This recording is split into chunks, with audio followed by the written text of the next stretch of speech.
మనిషి అన్నాక కూసంత వెనక ముందు ఆలోచించాలండి. ఏదైనా విషయంలో కోపం వచ్చేసినా కూసంత కంట్రోల్లో పెట్టేసుకోవడానికి ట్రై చేయాలండి. కానీ నువ్వు మాత్రం నా మీద కంట్రోల్ పెట్టుకోకుండా మాట్లాడేస్తావు కదమ్మా. కంట్రోల్లో పెట్టేశాను కాబట్టే ఇలాగైనా ఉన్నాం, లేకపోతే సర్లే కానీ ఈవిడకు గో రోజును ఎక్కువైపోయినట్టుందండి. అందుకే మరి అలా కొట్టేస్తుంది. పనోళ్ళంటే మంత చీప్ అనుకున్నారో ఏంటో ఇలాంటి వాళ్ళు. లాభం లేదండి. అసలు ఇలాంటి వాళ్ళని లైన్లో నిలబెట్టి ఏందమ్మా గన్ పట్టుకుని షూట్ చేసేయాలంటావా ఏంది? చెస్ లైన్లో నిలబెట్టి అప్పట్లో టీవీలో వచ్చిన పందుల పెంపకం వీడియో చూపించేయాలంతే.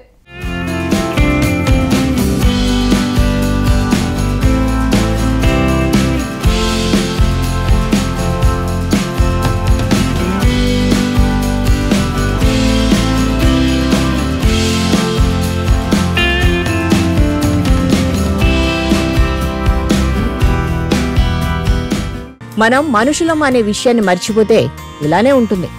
పని మనుషులు, సెక్యూరిటీ గార్డులు అంటే ఏదో తమ బానిసలని అనుకుంటుంటారు కొందరు. మానవత్వం మరిచిపోయి దాడులు చేస్తుంటారు. పేదవాళ్లను హీనంగా చూసేవారు ఇలా ముందు వెనక ఆలోచించకుండా వారి పేదరికాన్ని అలుసుగా చేసుకుని కొట్టడానికి కూడా వెనకాడరు. అలాంటి వీడియోనే సోషల్ మీడియాలో వైరల్ అవుతోంది. నోయిడాలో తాజాగా అలాంటి సంఘటనే ఒకటి వెలుగులోకి వచ్చింది. గ్రేటర్ నోయిడాలోని ప్రెసిడెంట్ సొసైటీలో సెక్యూరిటీ గార్డుపై దాడి చేసినందుకు అంజు శర్మ అనే మహిళపై కేసు నమోదైంది. ఈ ఘటనకు సంబంధించిన సీసీటీవీ ఫుటేజ్ నెట్టింట చక్కర్లు కొడుతోంది. ఎరుపు చీరలో ఉన్న ఒక మహిళ యూనిఫామ్ ధరించిన సెక్యూరిటీ గార్డును పదే చెంపదెబ్బలు కొట్టడం, శారీరకంగా దాడి చేయడం ఈ వీడియోలో చూడవచ్చు. ఆ మహిళ చాలా కోపంగా ఉంది. ఒక సమయంలో గార్డును పట్టుకుని నేలపైకి లాగుతుంది. జోక్యం చేసుకోవడానికి ప్రయత్నించే మరొక మహిళ సంఘటన స్థలంలో ఉంది. దాడి తర్వాత పోలీసులకు సెక్యూరిటీ గార్డు ఫిర్యాదు చేశాడు. రాజ్ కుమార్ యాదవ్ ఒక ప్రైవేటు సెక్యూరిటీ ఏజెన్సీలో పనిచేస్తున్నాడు.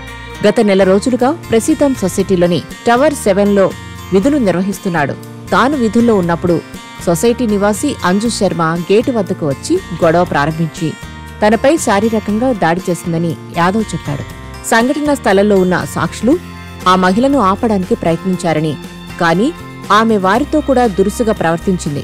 పోలీసులు కేసు నమోదు చేసుకుని తర్వాత చర్యలు చేపడతామని అంటున్నారు.